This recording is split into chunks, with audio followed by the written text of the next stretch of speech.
The title we will be discussing today is Killers of the Flower Moon, the Osage Murders and the Birth of the FBI by David Grann. And we'll draw a name to receive, or actually draw two names to receive two complimentary copies of the book after the program today.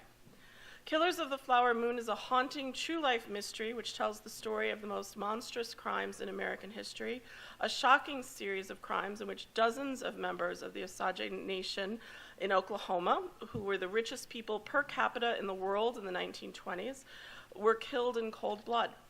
Based on years of research and startling new evidence, this New York Times bestseller is a masterpiece of narrative nonfiction, as well as a searing indictment of the callousness and prejudice towards American Indians that allowed the murderers to operate with impunity for so long.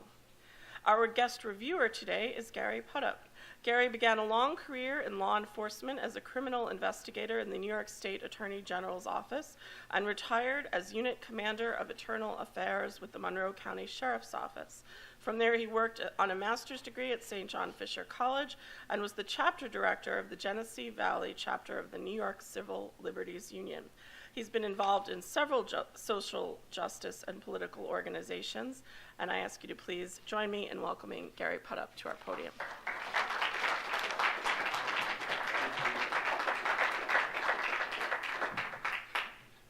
Thank you. Can everybody hear me okay?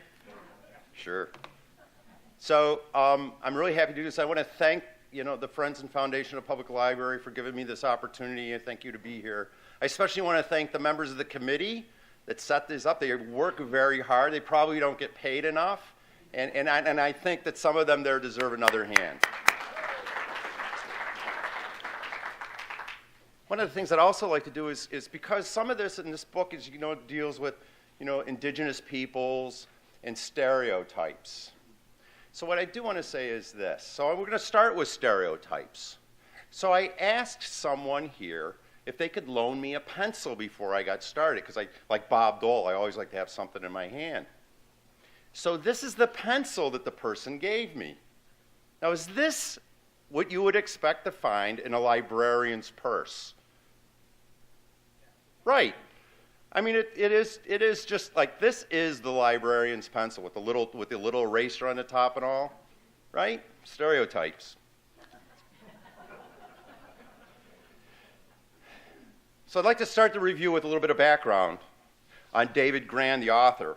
If you go to Wikipedia, they have him categorized as an American journalist. He was born on March 3rd, 1967. He attended Connecticut College, where he studied to become a novelist, and that will explain some things. He worked at the New Republic and is now a staff writer at the New Yorker. And those are pretty left-wing publications. He's most noted for his novel, The City of Z, A Tale of Deadly Obsessions in the Amazon. That book tells the tale of British explorer Percy Fawcett during his disastrous journey into the Amazon in 1925, while he was looking for the fictional city of Z. As Teddy Roosevelt would learn later, the Amazon is not to be trifled with. After 1 week, the book was number 4 on the New York Times bestsellers list and would become a movie produced by Brad Pitt. Grann has been described as a workhouse reporter, and it shows in the detail in this book, maybe a little too much. Grann also wrote a compilation of 12 essays titled The Devil and Sherlock Holmes, Tales of Murder, Madness, and Obsession. The essays are stories of real-life mysteries. With the exception of eschewing the Oxford comma, reviews of both books are generally positive. We can see where Grann is going here. A news guy who enjoys writing about true detective stories, I'm sure his world is very noir, broadcast in black and white. It reminds me of Gary Craig. And so it is with Killers of the Flower Moon, which chronicles a tale of murder, betrayal, heroism, and the nation's struggle to leave its frontier culture behind and enter the modern world. Which brings up my first question. If I tell you I plagiarized this while I'm telling it to you, is it still plagiarism? Only the last part was. As I read Killers of the Flower Moon, I was constantly reminded of the movie Tom Horn, was Steve McQueen, the story of a frontiersman and Indian hunter after the turn of the century. Of course, the movie was much better than the real-life Tom Horn, who was pretty much a scoundrel and a villain. Killers of the Flower Moon was published by Doubleday in 2017 after Grant had worked on it for over 3 years. He dedicated the book to his mom and dad, so how can anybody say anything bad about it? The title is explained in the opening of the book. I know we're not supposed to read a lot from the book, so this will be it. This is the very first chapter, the very beginning.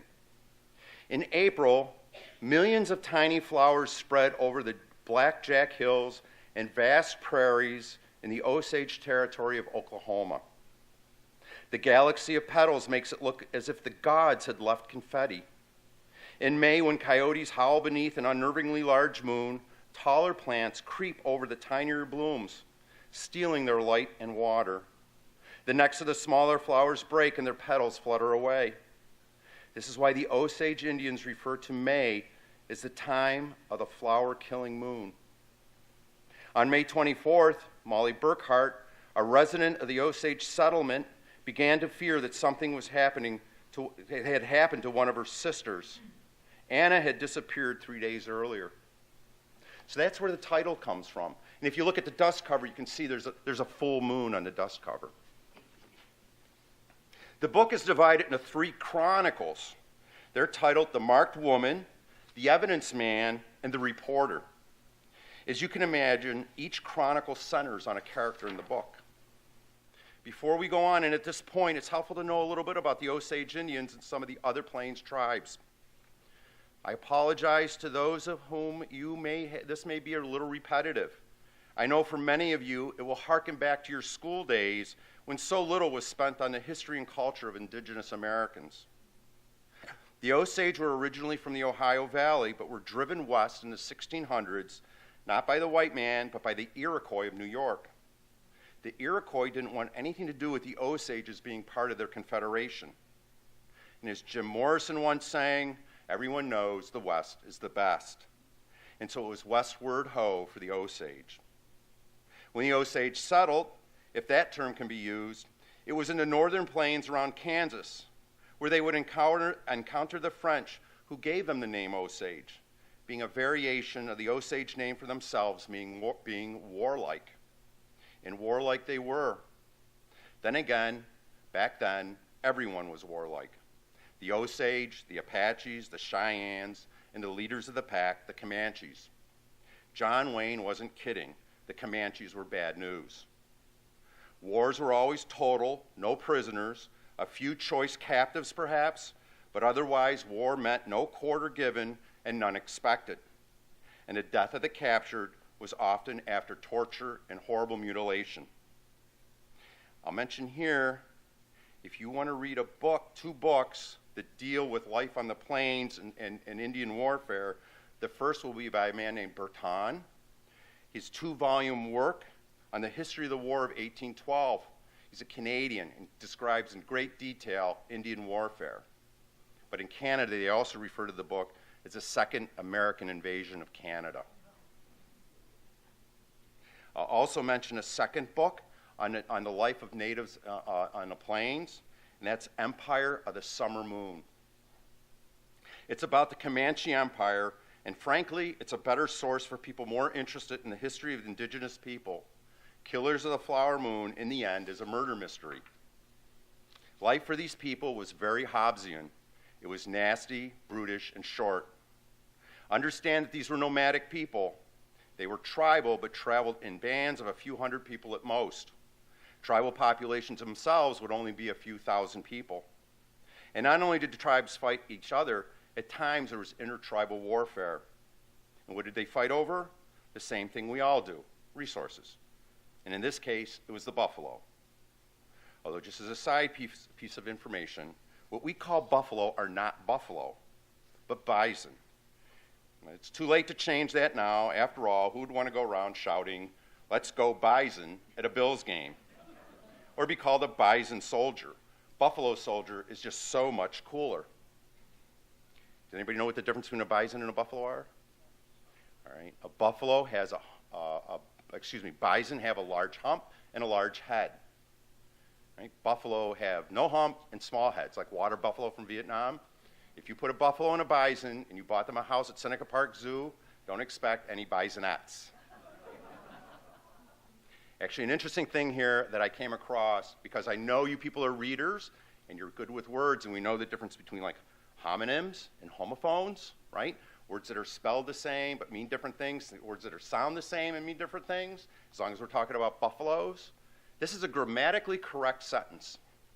Buffalo, buffalo, buffalo, buffalo. Buffalo, buffalo, buffalo, buffalo. I'll reinterpret that. Buffalo from buffalo, that other buffalo from buffalo bully, themselves buffalo, buffalo from buffalo. Just an aside, lighten things up. It is a murder mystery. I'll get to that later. So it's back to our story. In the end, the biggest reason the Plains Indians lost so much isn't just because of white settlers in and of themselves, but because of infighting. That's not to say that white settlers didn't take advantage. In the case of the Osage, settlers armed rival tribes who were warring with the Osage until the Osage were forced to sue for protection from the tribes by the settlers who had armed those very rival tribes. Divide and conquer. It was a business deal I'm sure our president would greatly appreciate. So defeated and worn out, in 1870, the Osage signed the Drum Creek Treaty and sold the land they had been bumped over to in Kansas for the riches of the Dust Bowl of America. And a Dust Bowl wasn't a college football game. Now here's where Killers of the Flower Moon begins. When the Osage were forced to relocate as part of the treaty, they moved to Oklahoma. Because at that time, no one really wanted to move to Oklahoma, known for its promise of nothing in particular. It's why President Trump's hero, Andrew Jackson, picked it for the Cherokee as a destination for the Trail of Tears. Of course, in 1899, 19 years later, we would have the Oklahoma Land Rush, which, depending on who you listen to, was dreamed up because they literally had to give the land away to the poorest folks to get people to go there. Just don't tell that to Sooners fans. They prefer the musical version. But the Osage had something that the Cherokee did not. The Osage had money. Unlike other tribes, the Osage sold the land they had been on and used the cash to buy Osage County and all that it came with, which everyone figured was nothing. But alas, in the early 1920s, it turned into the Beverly Hills for the Osage. The Osage, who could barely keep their families fed, were out shooting at some food one day, and up from the ground came a bubbling crude. Oil, that is, Texas tea. Except the Osage weren't moving to California. They had bought the land and everything with it, and that included the head rights. Head rights were essentially a share in the tribe's mineral trust. Head rights could not be taken away. The Osage would become the richest people per capita in the entire United States. Imagine the look on General Custer's face. In 1923 alone, $30 million would fill the coffers of 2,228 registered Osage Indians. They were richer than Alaskans. Of course, all that money in the hands of a people who had transitioned from the Stone Age left a lot of people concerned, to the point that for the good of the Osage, the government didn't allow them to handle their own money. Now, a head right meant that the mineral rights could not be taken away from an Osage, but it was inheritable. So when an Osage died, the land was transferable, but surprisingly not necessarily to another Osage. Also, as if they were children, the Osage couldn't spend their own money without the approval of a court-appointed guardian. And guess who was often named as the beneficiaries if an Osage had the misfortune to die? Can you see where this is going? So mysteriously, Osage Indians started to die in mysterious ways, in unusually large numbers. Some died from an ailment known as poison. Some died from accidents, like gunshot wounds to the back of the head by an unknown assailant. It's not certain exactly how many were murdered or might have truly been accidents. but 24 Osage died within 2 years. That would have been 10% of their population. Over a longer period, more people would die under mysterious circumstances, like being thrown from a moving train. Eyebrows were raised. In our story, sisters, mothers, the mother, and others in our main character's family suffered from these mysterious deaths. They were poisoned and shot, leaving our heroine alone. So the first chronicle is the story of a woman, Molly Burkhart, who is losing family members faster than President Trump loses White House staff. Gran humanizes the victims with their names and family histories. This brings us to the second chronicle, The Evidence Man, and if I may. Thank you. This is where the FBI comes in. All these mysterious deaths started to have folks concerned because they didn't seem to be coincidental. So with some of their money, the Osage started to hire private detectives to come in and snoop around. This is where that leaving the frontier part comes into play. Until then, law enforcement was a nebulous term. Until the 1800s, the law was enforced by the U.S. Army, oftentimes in cases that stretched over vast areas. There were no police forces, and what law enforcement there was stuck in the 1800s. Investigations were not complex, and justice was often meted out by the posse. These were the days of the Pinkertons and other privatized police-like forces, which for the most part were unprofessional, easily corruptible, and certainly not involved in the new arts of evidence collection, analyzing reports, or any common structure. And this is where J. Edgar Hoover comes in. The FBI was formed for several reasons. One being that criminals were often in the habit of committing crimes in one state and skedaddling to another to avoid arrest. Think of the James Gang or Bonnie and Clyde. Another reason for the Bureau was to professionalize policing by being scientific. In the Gilded Age, science and technology were highly thought of, and we were recently engaged in our first technological and mechanized war with tanks and aeroplanes and chemical agents. Technology was all the rage in the modern world. That seems to happen every 100 years or so. Because the murders were on Indian territory, jurisdiction was an issue. But after enough failures of the private investigators, pressure was applied to Washington, and Hoover was anxious to prove himself in the Bureau. Hoover jumped at the chance to take the investigation. Hoover assigned a man to the case with a long past in law enforcement in the West by the name of Tom White. White is an interesting character. He is morphing from the old gunslinging Western lawman to an unarmed bureau agent in a suit writing reports. I know people were aware of this when the FBI first started. The agents were unarmed. They weren't allowed to carry guns. White would blend both his skills as a veteran, hardened and grizzled, stereotypical Western man with the new investigative techniques to get his man. The long arm of the law now had a typewriter. Political pressure to get these murders solved grew, and White did it. Gran makes much of the very different styles of Hoover and White, but one can see how they complemented each other as both east and westward expansion collapsed this final frontier. By the way, in this book, space is not the final frontier. I won't give away who committed these murders, but not shockingly, it involved money, the easy targets the Osages made because of their situation, the initial apathy towards Indians being murdered, and it involved white people. Although the title might make one believe that the FBI was born in the investigation, that would be an exaggeration. The FBI was coming with or without this investigation. The birth of the FBI was coincidental. That said, what is important, that said, it was important in moving Hoover's agenda forward. That should not be understated. It's noteworthy that in 1959, Warner Brothers released a movie starring Jimmy Stewart as an FBI agent who, during his storied career, is assigned to the case. With some Hollywood modifications, the FBI story got some of it right, and it accurately placed significance on the importance of new technology in analyzing documents such as deeds and wills. The second chronicle ends with a trial and all that the apathy towards the victims would bring with it. The third part of the story is the follow-up. The last chronicle is of the writer, his quest, and unanswered questions. Gran writes about what happened to the murderers, the families of the victims, and their descendants as time passed. He tells the reader of great wealth and great poverty, as oil was discovered and then dried up.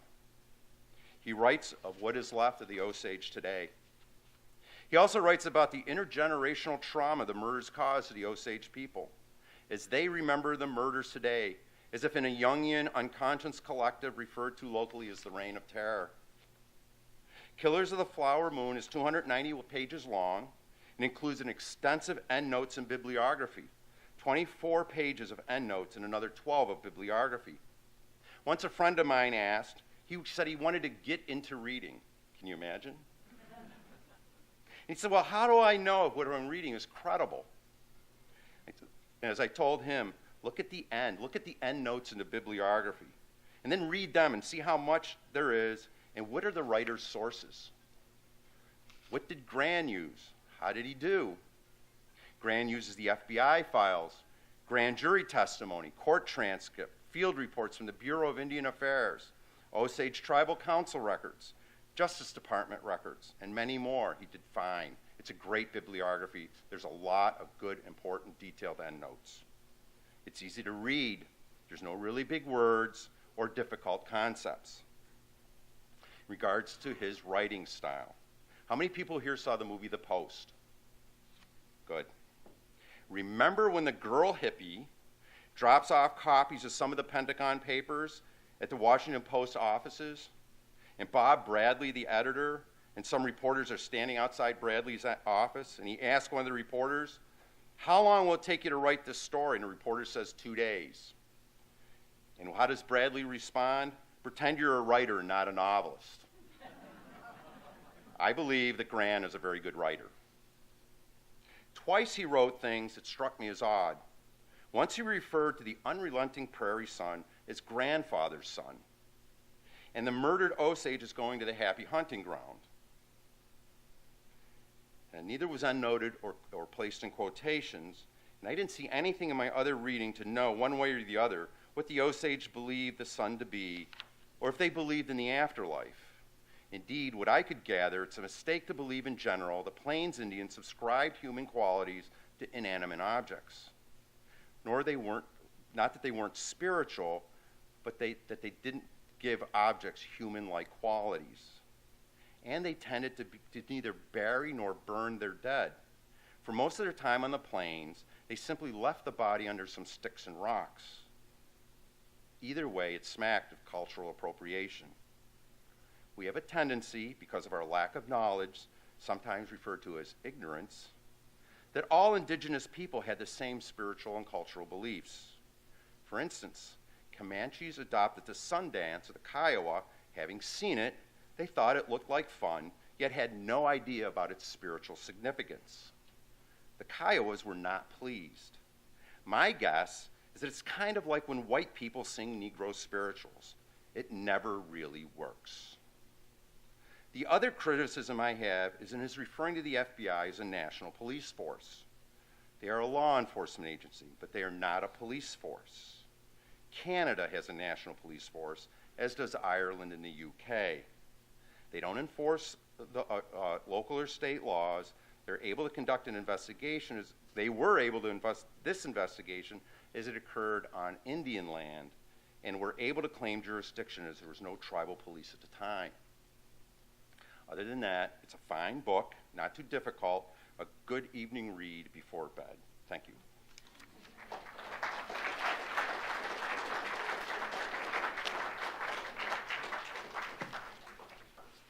Questions?